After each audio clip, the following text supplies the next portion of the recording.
Assalamualaikum warahmatullahi wabarakatuh.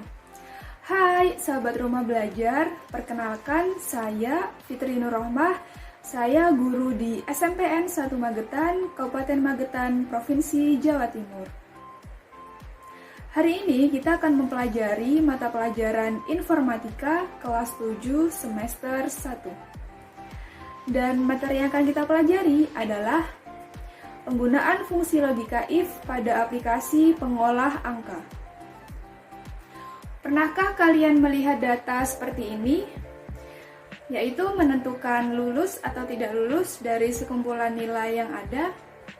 Nah, itu bisa kita selesaikan dengan menggunakan fungsi logika if. Tujuan dari pembelajaran ini adalah peserta didik mampu memahami dan mengimplementasikan penggunaan fungsi logika if tunggal dan majemuk pada aplikasi pengolah angka. Fungsi logika if merupakan salah satu fungsi dalam kategori logical yang digunakan untuk melakukan uji logika pada rumus di aplikasi pengolah angka. Nah, fungsi if ini akan menghasilkan suatu nilai tertentu jika suatu kondisi yang telah ditentukan ini terpenuhi atau bernilai true. Dan akan menghasilkan nilai lainnya jika kondisi itu tidak terpenuhi atau bernilai false. Dalam penggunaan fungsi if, di dalamnya itu terdapat syarat atau kondisi. Syarat atau kondisi ini dinamakan dengan ekspresi logika. Dan dalam penulisan ekspresi logika, itu biasanya menggunakan operator perbandingan. Nah, operator perbandingan itu merupakan operator yang digunakan untuk membandingkan suatu nilai, range, atau cell pada aplikasi pengolah angka. Nah, operator yang digunakan pada aplikasi pengolah angka antara lain, yang pertama ada sama dengan, yang kedua ada kurang dari, yang ketiga lebih dari, yang keempat kurang dari atau sama dengan, yang kelima lebih dari atau sama dengan, dan yang keenam tidak sama dengan. Nah, untuk ekspresi logika yaitu dia merupakan suatu pernyataan logika yang mempunyai nilai true or false. Nah, contoh dari ekspresi logika yaitu ini.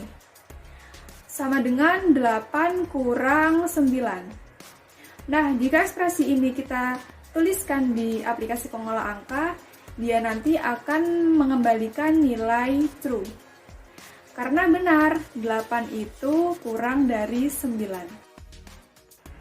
Untuk struktur penulisan if tunggal yaitu seperti ini. Nah, untuk ciri-ciri if tunggal yaitu dia memiliki satu if, kemudian dia memiliki satu kondisi atau syarat, dan memiliki dua hasil, yaitu hasil jika kondisi terpenuhi dan juga hasil jika kondisi tidak terpenuhi. Nah, untuk if majemuk, struktur penulisannya yaitu seperti ini.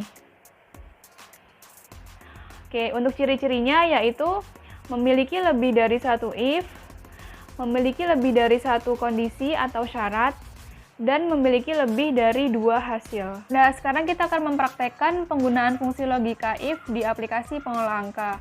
Nah, untuk aplikasi yang saya gunakan adalah Microsoft Excel.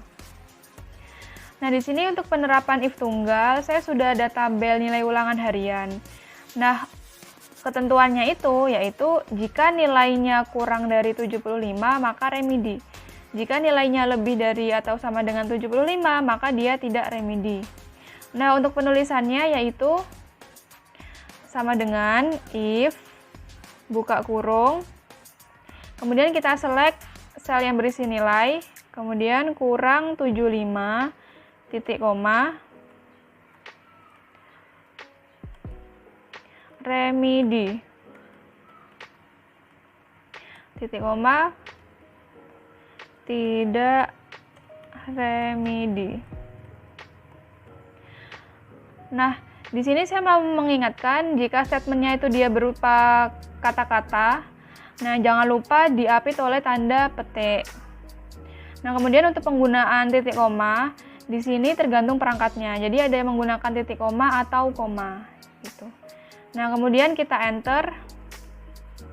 Nah, di sini dia menunjukkan keterangan tidak remedi. Nah, berarti benar ya, karena di sini nilainya 87 dan 87 itu lebih dari 75, makanya dia tidak remedi. Nah, kemudian untuk yang bawahnya kita bisa copy saja rumus yang sudah kita tuliskan tadi, atau kita tinggal tarik saja.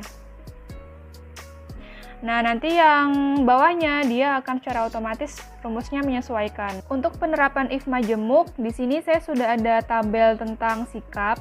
Nah, untuk ketentuannya yaitu jika predikat sikapnya ini A, maka dia keterangannya sangat baik.